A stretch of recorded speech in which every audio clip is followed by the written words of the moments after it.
Persatuan Bola Sepak Malaysia (FAM) sudah memulakan langkah menyelesaikan kemelut yang sedang melanda badan induk itu selepas Persekutuan Bola Sepak Antarabangsa (FIFA) mengenakan hukuman kepada FAM dan juga 7 pemain berdarah warisan negara.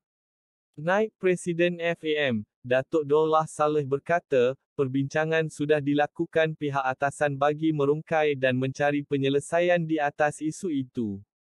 Jelasnya, semua pihak perlu bertenang dan memberi peluang kepada FAM untuk mengemukakan rayuan kepada FIFA dalam tempoh 10 hari selepas hukuman dijatuhkan Jumaat lalu. Saya percaya pihak atasan dan kami sebenarnya sudah mengadakan perbincangan. Saya yakin, seperti yang saya katakan, kita perlu tunggu dan lihat dalam tempoh 10 hari ini. Ketika ini difahamkan, delegasi FAM sudah berada di Ibu Pejabat FIFA di Zurich, Switzerland bagi mengemukakan rayuan.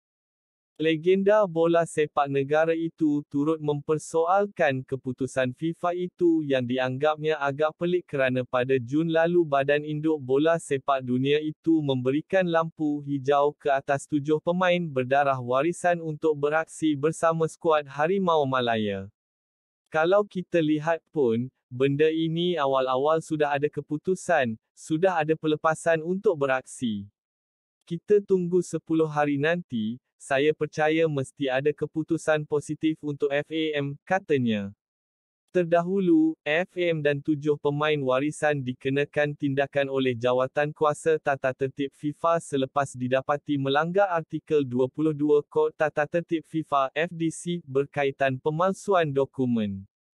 FIFA dalam kenyataannya memaklumkan, FAM didapati menyerahkan dokumen dipalsukan dalam urusan kesahihan kelayakan pemain bagi membolehkan mereka diturunkan dalam perlawanan rasmi.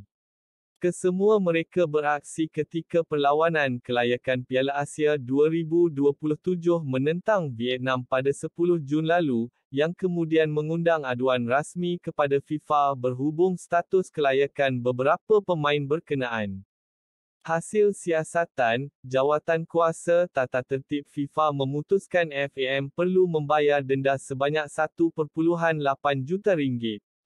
Setiap pemain pula dikenakan denda RM10,560 dan digantung daripada sebarang aktiviti bola sepak selama 12 bulan, berkuat kuasa serta-merta. Jangan lupa subscribe, share, dan like, serta aktifkan notifikasi untuk mendapat berita terkini dari kami.